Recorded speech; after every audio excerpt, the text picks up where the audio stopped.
Research Director, Professor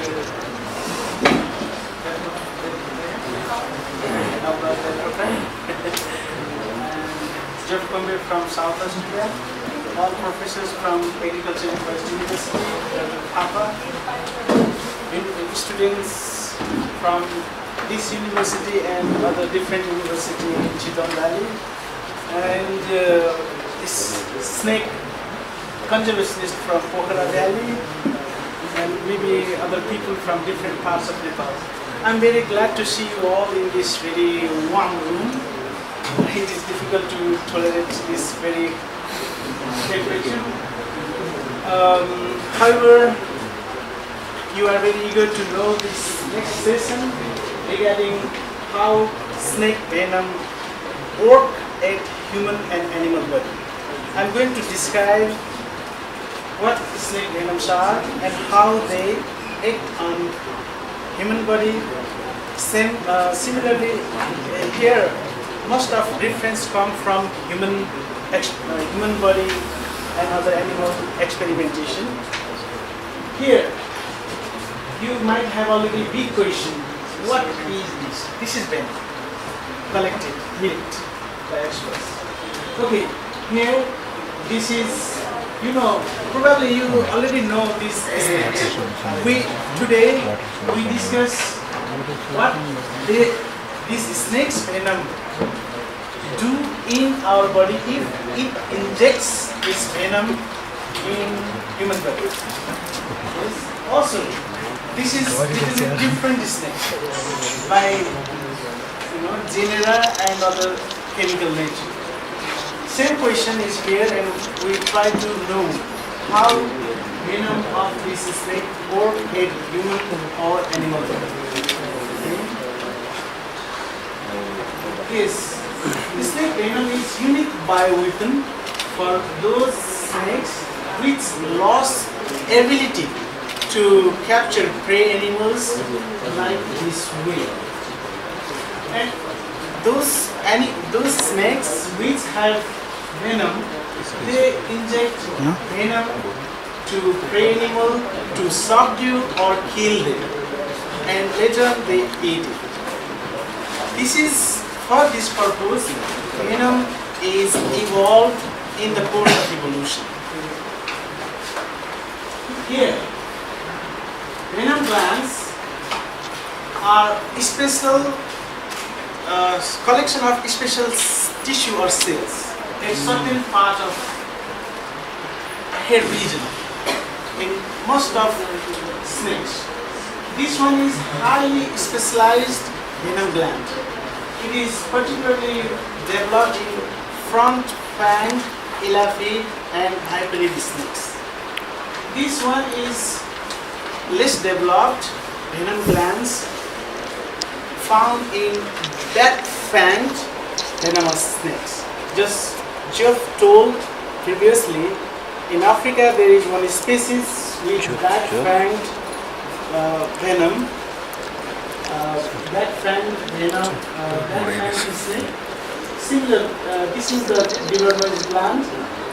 This venom secrete is potent as this venom secretes very potential toxin that can kill human subjects, that can kill human beings very easily.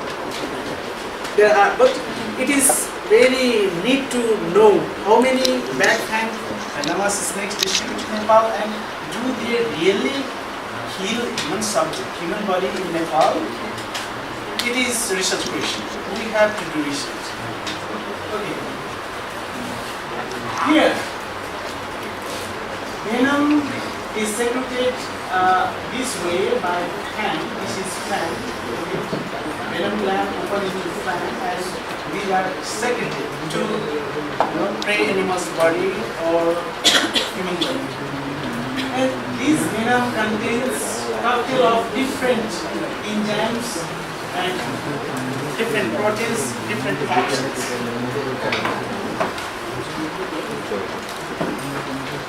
And these are made for several purposes, several biomedical applications, research and discovery of different drugs or production of different drugs, which are in practice now.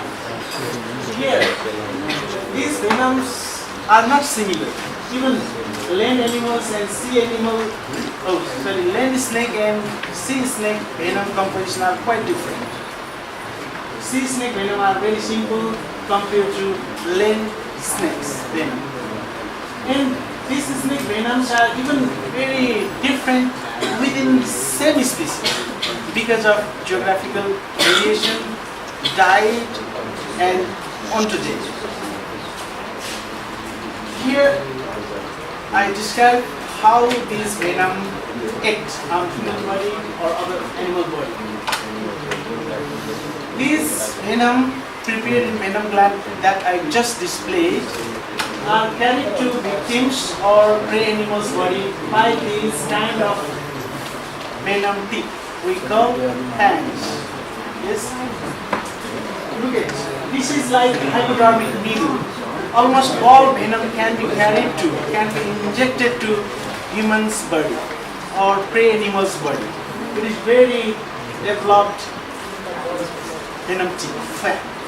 And this is most of hybrid snakes possess this kind of venom teeth, fang. And this is, look at root. It is sometimes, depending on the species, this root can be open or slightly tossed or closed. Yes, species-wise, this kind of root are of different types. And these kind of teeth are belonging to parrots, most of parrots.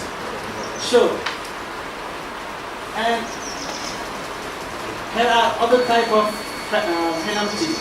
These are back fang snakes teeth. These are located on top of this upper jaw, backside of the mouth. And these venom teeth, fangs, inject those venom into prey animals, and these are finally carried to main blood circulation through this lacteal system, lymphatic system. There's a lymphatic system. Majority of venoms are carried by these channels. If they are injected directly to venom circulation, obviously these are carried quickly to main circulation through peripheral blood circulation. And these, after entering into main blood circulation, they are carried to nervous system and they reach to this neuromuscular junction. This is muscles and this is nerve ending, and these venom are finally carried here, and most of venom, damage the mechanism taking place in this region. We focus here now. This is the neuromuscular junction. This is called synapses. I think you have read about nerve impulse conduction and mechanism of synapses, synaptic cleft in biology 11 and 12 as well. You know well how nerves are carried by these nerve fibers and of the muscles, and muscles are finally contracted in response to those impulses. These snake venoms, what I initially highlighted, threads and cobras, they disturb some important mechanism taking place in this region. So you have to know basic structure and function of this region. Let me describe it. Okay, excuse me, are you hearing me? Last? Well, okay. Otherwise I have to increase it a little bit. Okay. I'm loudspeaker, however, you know it, because fan is disturbing you. Okay, here, these are vesicles. This is nodes of nerve endings, motor nerves. Here, these are vesicles. These produce acetylcholine. These are neurotransmitter chemicals. These help to conduct nerve impulses. Neurotransmitter chemicals are released in this region, and this space is filled with this chemical.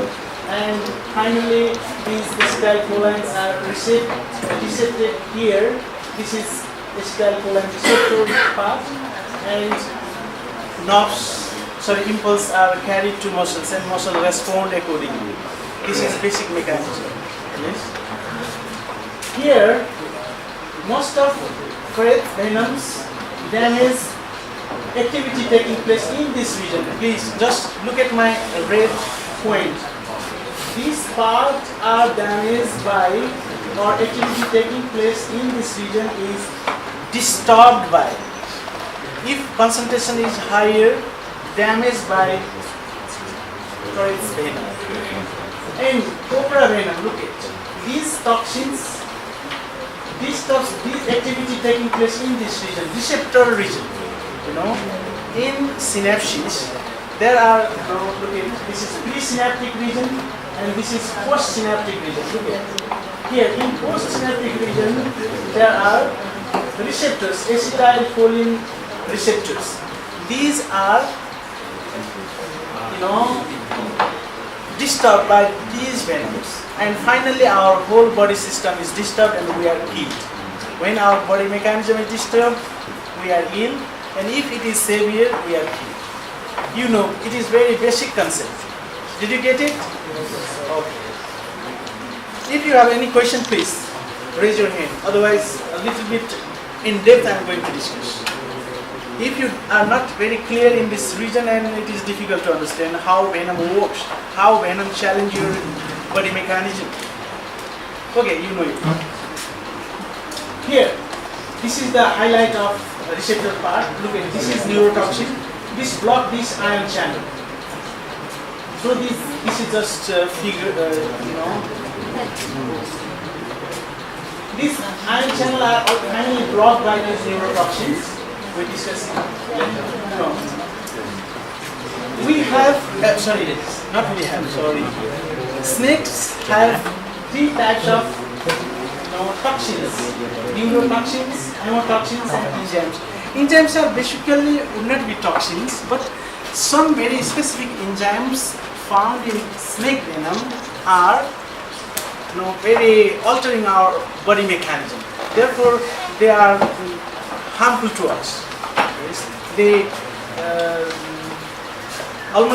these enzymes also almost lead to death of humans. Therefore, we have to consider these enzymes a part of toxins here. Look at, because of these venom components, our animal's body, or animal's body respond variously. Look at here. Neurotoxicity. Our nervous system shows abnormal behavior. We cannot maintain our body balance. We cannot sit properly as we have been doing.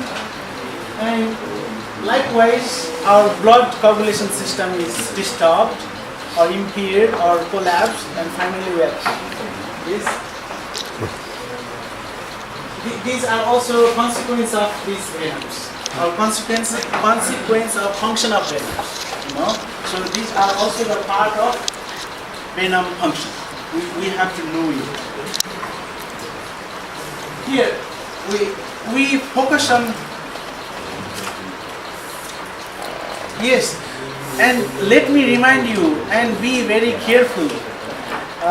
While we are designing this program, our Dean Madam already told me, okay, this venom action or mechanism of snake venom or other venomous animals venom should be very highlighted in this talk program, and she alerted me. Now I want to remind you, please pay your special attention. I don't know which level of you are studying this venom mechanism. Please pay your attention and feel free to ask me questions. Okay, I am speaking very slowly to understand you. Yes. Now, neurotoxins are our major focus because in Nepal, considering our country, neurotoxicity, snakes having neurotoxins in venom are problem. So these may be problem to your pet animals or yourselves, ourselves. Therefore, we have to focus neurotoxin venom. What are they? How they work in animals' body? how they function in animal body. Okay? Yes. These neurotoxins, depending on how they work, either they influence presynaptic region. These toxins are called presynaptic toxins. If they influence or disturb this part of this neuromuscular junction, then they are called postsynaptic neurotoxins. Yes, this is why these neurotoxins are categorized. You know very clearly. Yes. Now let me describe. Yes. This is snake. What is this snake's name? Good, very good, great. The scientific name is Bungarus ceruleus, and we have means Nepal has 6 species of Bungarus, 6 species belonging to genera Bungarus. So their action may be more or less similar to the venom of this snake. So this is the most important difference and highly researched animal. Understood? Because it is the major cause of human death in Asia. Not only in Nepal. Nepal is number 1. In Asia, it is the number one killer of human beings due to snakebite envenomation. Just keep in your mind. Okay, now this snake venom contains beta bungarotoxin and next enzyme phospholipase A2 enzymes. Yes. By their synergistic approach, they work together. Most of these look at. Let me describe first what are here, and then it is easier to understand. This is next snake. What is this snake name? Simple. English name? Cobra. In Nepal, there are 2 species of cobra. Naja, Naja cobra. Another Naja oxiana is listed, but its distribution and its other evidence are still not very well known.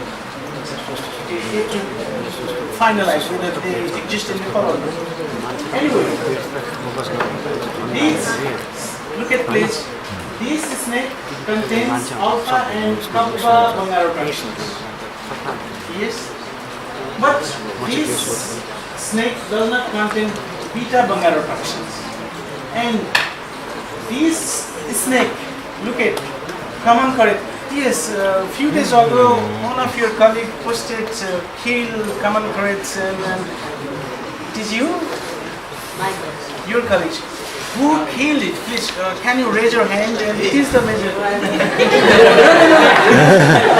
You are not charged. It is very important to know. Yes. I surprised you. I met you, and in the same evening at night, around 10, I was about to sleep, and I saw this very good information, and that raised my eyebrow. Could you please just describe me? Oh, stand up. What's your name? My name is Birendra. And last month I killed 2 in my room, sir. You stay in hostel in AFU, right? Yes, sir. In same premises or? Yes, sir. Okay. I want to know locality as well. Look at yes, Balaram Rajvanshi. Yes, not only Balaram Rajvanshi is related. Our dean also treated if she stay here. That's why I'm alerting you all. You have to know how dangerous this is. You have to know it. You have to be confident. Yes. In Asia, yes, there are several venomous snakes. More than 60 venomous snakes distributed in Asia and kill human beings. This is the top 1 killer in Asia. I already told you. And in Nepal, yes, number 1. And this is the only snake with high potent venom and very complex venom mechanisms. Other snakes' venom action is more or less simple and can be cured using antivenom if it is prepared against its venom. Yes. So that's why I little bit describe a bit in depth about this snake. This snake contains both bungarotoxins and alpha toxins and kappa toxins. This is more complex. Now by action, let me describe how they act. Okay.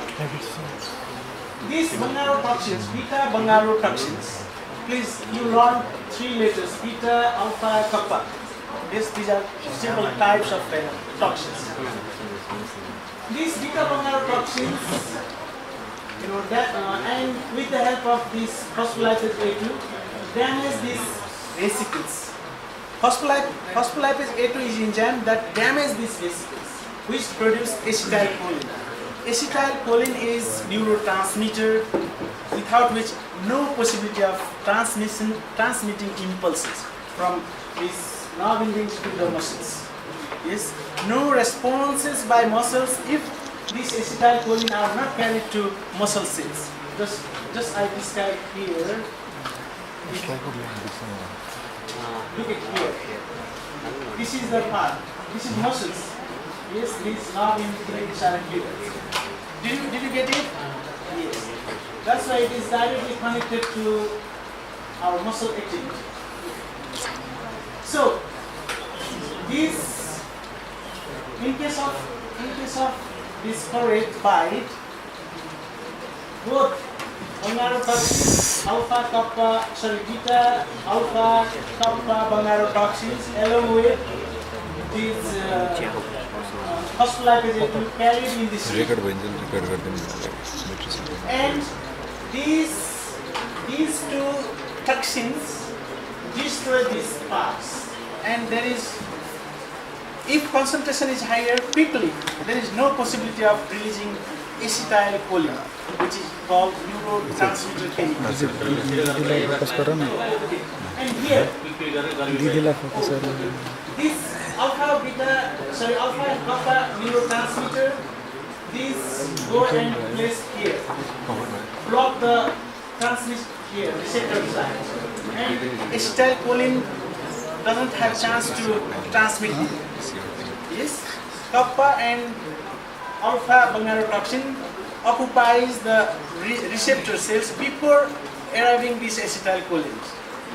This way, there is no chance to transmit any impulses, and patients are almost paralyzed quickly, and because of respiratory failure, patients die. In case of cobra,